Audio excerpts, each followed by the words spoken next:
Hello viewers, in this video I'll show you how to fix Google Dialer, phone contacts and recent option not showing problem. If you want to solve this problem, please follow the step. Step 1. Open your phone setting. Scroll down. Go to apps. Click on manage apps. Search Google phone contact application.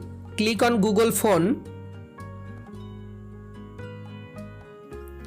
Again click on storage. Tap on clear data.